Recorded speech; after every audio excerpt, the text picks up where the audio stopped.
Hello students, welcome in the class. In the last lecture we had learned persuasive writing. આપણે last લેક્ચરની અંદર persuasive writing વિશે ઘણું બધું ભણ્યા, રાઈટ. એના મુદ્દાઓની વાત કરી અને મિનિંગ ડેફિનેશનની આપણે ચર્ચા કરી. દેન 3 પાર્ટ ઓફ persuasive writingની વાત કરી: Ethos, Logos, pathos. Second point example of persuasive writing. Third, persuasive writingનું ઓબ્જેક્ટિવ્સની વાત કરી. persuasive writing કી ફીચર્સની આપણે ઘણી બધી વાત કરી. પાંચમો મુદ્દો આપણે ભણ્યા persuasive writing સ્ટ્રક્ચર અને એનું લેઆઉટ. અને લાસ્ટ જે હતું એ હતું classification of persuasive writing, right. તો એની આપણે વાત કરી હતી. ડાયરેક્ટ, ઇનડાયરેક્ટની વાત કરી, ડાયરેક્ટ રિક્વેસ્ટ. સાતમો મુદ્દો છે, અહીંયાથી આપણે જે પોઈન્ટ છે એ આગળ વધારવાનો છે, right. So let start the lesson. તો persuasive રાઇટિંગનો સાતમો મુદ્દો છે persuasive રાઇટિંગ ટેકનિક્સ. અલગ અલગ ટેકનિકની આપણે વાત કરશું. તો સેટિંગ persuasive મૂડ. સૌથી પહેલાં તો કોઈને સમજાવવાનું તમારે મૂડ છે એ બનાવવું પડે, સમજાવવું પડે. This first persuasive technique is by far the most important persuasive technique. તો આ જે ટેકનિક સૌથી અલગ એમ કહી શકાય અને મહત્ત્વની ટેકનિક છે. Because it sets the stage for future use of the other persuasive techniques. કારણ કે એ ભવિષ્યની જે ટેકનિક છે એનું એક સ્ટેજ આપે છે. The first step to a proper persuasion is getting the person whom you are persuading in a positive mood. જો આપણે કરીએ જ છીએ મોટે ભાગે, જ્યારે જેને આપણે સમજાવવાનું હોય એને તો પહેલાં તમારે એને મૂડમાં લઈ આવવું પડે, રાઈટ. એને મૂડ, પોઝિટિવ મૂડની અંદર તમે આડાવડી બીજી વાતો કરી અને એને ત્યાં સુધી કે પોઝિટિવ બને ત્યાં સુધી એને લઈ જવું પડે. Before you can begin using other persuasive technique, you must first put them in a mood to accept new things in a happy manner and eventually become persuaded by our master persuasive technique. છે ને, આપણે કરીએ છીએ ઘરની અંદર પપ્પાને મમ્મીને આપણે ઘણીવાર કંઈક વાત કહેવી હોય તો આપણે પહેલાં એનું એક બે કામ કરી દઈશું, એની વાત કરશું, પછી આપણું જે કહેવાનું છે એ વાત કરશું ને. બસ that is called a persuasive writing. એ જ persuasive ટેકનિક છે પહેલી. પછી છે assert your dominance. તો asserting your dominance is an important persuasive technique because it allows you to be the master of the conversation. Every conversation will have more dominant person and becoming this person is essential to your persuasive technique. Dominant એટલે ભાગ લેવો. કે ભાઈ આ ટેકનિકની અંદર તમારે શું કરવાનું છે તો કે તમારે જે વ્યક્તિને સમજાવવાનું છે એની કોઈ પ્રવૃત્તિમાં તમારે ભાગ લેવાનો છે, એની વાતમાં ધ્યાન દેવાનું છે, એને સાંભળવાનું છે, પછી તમારી વાતની રજૂઆત કરવાની છે, right. Then third point is becoming a trustworthy. સૌથી પહેલાં તો તમારે વિશ્વાસપાત્ર બનવાનું છે. Becoming trustworthy gives your presentation technique a higher success rate. જો તમે ટ્રસ્ટવર્ધી હશો, તમારા ઉપર તમારું વ્યક્તિત્વ એવું હશે કે તમારા ઉપર લોકો ભરોસો કરશે, તો એ ટેકનિક છે, બરાબર, એનાથી શું થશે, એનું એકદમ સક્સેસફુલ રેશિયો વધી જશે. Persuading someone is much easier which one trust you. કારણ કે જો તમારા ઉપર કોઈ ભરોસો કરશે તો તમે એને તમારા માટે સમજાવવું સહેલું થઈ જશે. Persuading a stranger to do something for you is such much harder than persuading a close friend. તમારો કોઈ જૂનો પાકો મિત્ર હોય એને સમજાવવું સહેલો પડે, કોઈ અજાણી વ્યક્તિને સમજાવવું અઘરું પડે ને, રાઈટ. તો people are more likely to accept your persuasive technique and give in to your argument. લોકો છે એ એક્સેપ્ટ કરવામાં થોડીક વાર લાગે છે, કદાચ એ થોડી આર્ગ્યુમેન્ટ પણ કરે, right. Or whether you are the trying to pursuit them to do. અથવા તમે એને સમજાવવા માગો છો, કદાચ સમજી શકે નહીં અથવા તો એની સાથે આર્ગ્યુમેન્ટ થઈ શકે. સો ટેકનિક છે એ ખૂબ જ મહત્ત્વની છે, બરાબર. એમાં તમારે એને પહેલાં મૂડમાં લઈ આવવાનું છે વ્યક્તિને જેને પરસ્યુડ સમજાવવાનું છે. પછી એના ડોમિનન્સ એમાં ભાગીદાર બનો અને વિશ્વાસપાત્ર બનો. રાઈટ. તો these are the techniques of persuasive writing. Then finding common ground. પછી a great persuasive technique is finding a common ground, become one with the person you are persuading. બીજું, તમારા બે વચ્ચે કોમન શું છે?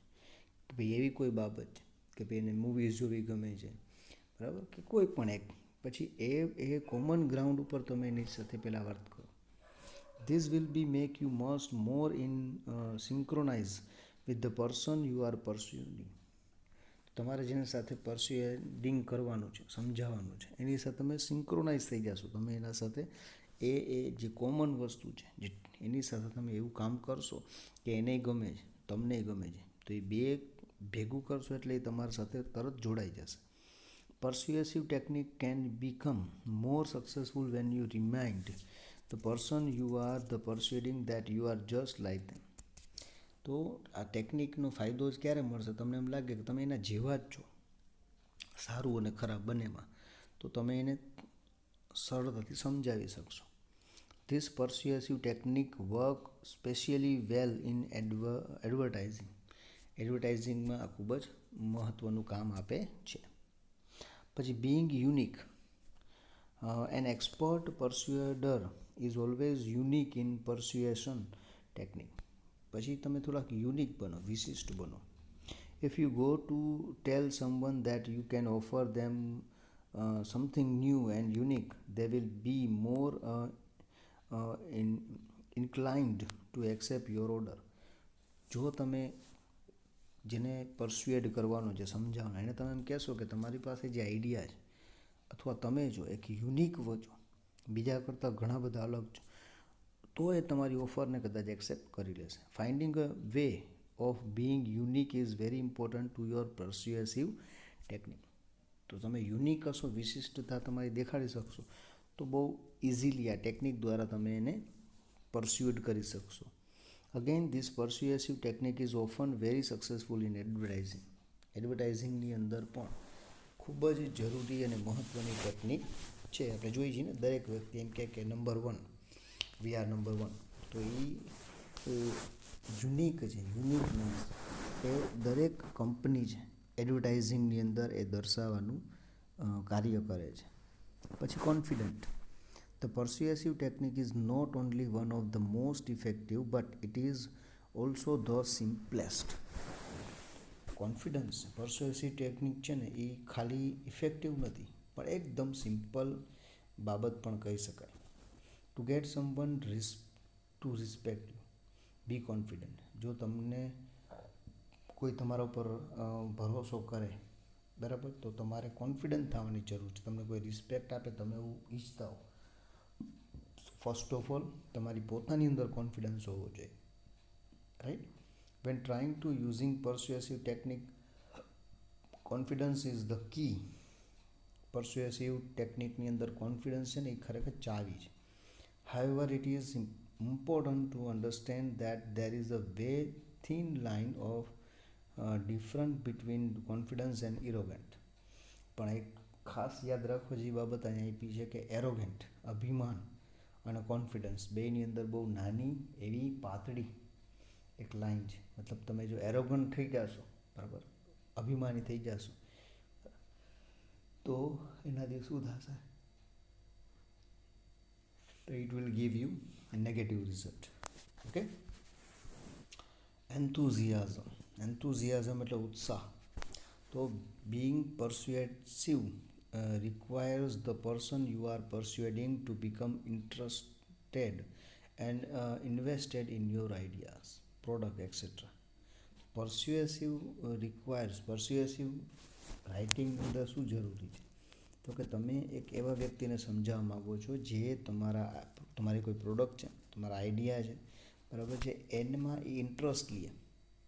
પરસ્યુએસિવ technique to gain interested is to be interested yourself first. તો પહેલાં તો કોઈ વ્યક્તિ તમારી વસ્તુમાં ઇન્ટરેસ્ટેડ લે, એની પહેલાં તો એને તમારાની અંદર ઇન્ટરેસ્ટ લેવું જોઈએ, બરાબર. એવું તમે એને સાબિત કર્યું કે તમારામાં ઇન્ટરેસ્ટ લે, પછી તમારી પ્રોડક્ટની અંદર ઓટોમેટિક ઇન્ટરેસ્ટ લેશે. Smile can help one master this technique to a great extent. Smile છે, ખાલી તમે સ્માઇલ, તમારો ફેસ સ્માઇલવાળો હોય, તરત જ તમારા ઉપર બધા આકર્ષણ લેશે, તમારી સાથે વાત કરશે, રાઈટ. તો એક નાની એવી સ્માઇલ છે, એ પણ એક ટેકનિક કહી શકાય. લોગોઝની વાત કરીએ તો logos is an important part of your persuasive technique. અને પહેલા મુદ્દામાં આપણે ચર્ચા કરી ગયા છીએ, રાઈટ. તો and this means appealing to the logic. Logos એટલે શું? તો કે લોજિકની વાત કરો, દેટ ઇઝ કોલ્ડ લોગોઝ. તો લોજિક છે, બરાબર, એ તમે દર્શાવી અને એ જે કોઈને સમજાવવાનું છે, ટેકનિક છે, એની અંદર ખૂબ જ જરૂરી છે. Make your persuasive technique seen logical when you say must make sense of your persuasive technique too. તમે કોઈ લોજિકની વાત કરશો કે જો ભાઈ આનું આમ છે એટલે આમ થાય, that is called logos, right.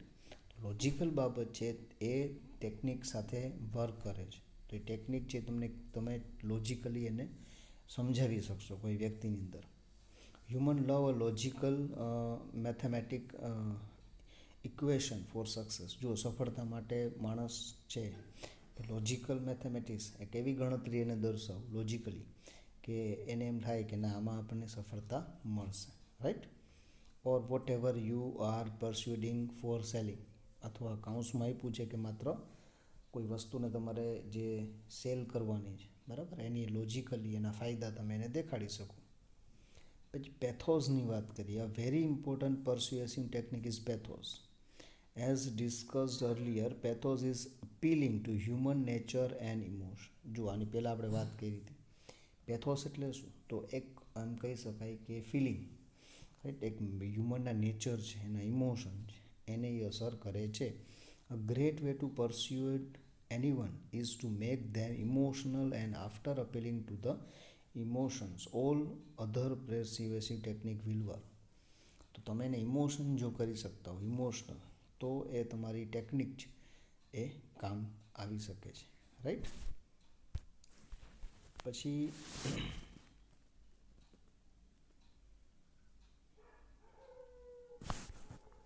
Pathos પછીની વાત કરીએ તો ઇથોસની વાત કરો. પેથોસનું તો આપણે સમજ્યા. Ethos means appealing to the character and ideas. Ethic, બરાબર. ઇથોસ એટલે એથિકની આપણે વાત કરી, તમારા જે વિચારો છે, બરાબર, એને એથિક કહેવાય. એથિક એટલે શું? તો કે યોગ્ય, પ્રામાણિક, સફળતાવાળા. And this can often help the other persuasive technique.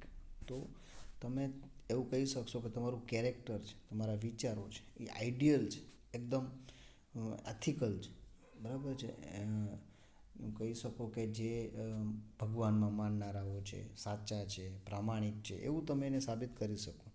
તો બીજી બધી ટેકનિક છે એમાં તરત જ એની અસર થવા માંડશે. Question his or her idea and make his or her feel morally incorrect. નૈતિકતાની દ્રષ્ટિએ તમે એને એવું કહી શકો કે તમે ખોટા છો. કોઈ વ્યક્તિના આઈડિયા છે અથવા તમે સાચા છો એવું કહી શકો. તો નૈતિકતા દેખાડવાની છે કે હવે તમારી નૈતિક ફરજ આવે. રાષ્ટ્ર પ્રેમ છે તમારી નૈતિક ફરજ છે. મા બાપ પ્રત્યેનો પ્રેમ છે નૈતિક ફરજ છે. ટીચર સાથેનો તમારો સંબંધ છે એક નૈતિક ફરજ છે, રિસ્પેક્ટ આપવી. તો આવી રીતે કોઈ ઇમોશનલ વાત કરીને એને તમારી સાથે કનેક્ટ કરી શકો તો you can sell your product, right. And this world make them accept your persuasion. અને આખી દુનિયા છે એ તમારી જે તમે સમજાવવા માગો છો એ સમજી શકશે, એક્સેપ્ટ કરી શકશે. However be polite with this persuasion technique. પણ યાદ રાખજો, આ પરસ્યુએસિવ ટેકનિક છે, બરાબર, એની અંદર પોલાઇટનેસ હોવી જોઈએ, વિનમ્રતા હોવી જોઈએ, રાઈટ. તો આ મુદ્દો છે આપણે અહીંયા પૂરો કરીએ છીએ. અને નેક્સ્ટ મુદ્દો છે પરસ્યુએસિવ રાઇટિંગનો ટિપ્સ. એની આપણે ચર્ચા છે એ નેક્સ્ટ લેક્ચરની અંદર કરશું. Okay, so till then goodbye and thank you.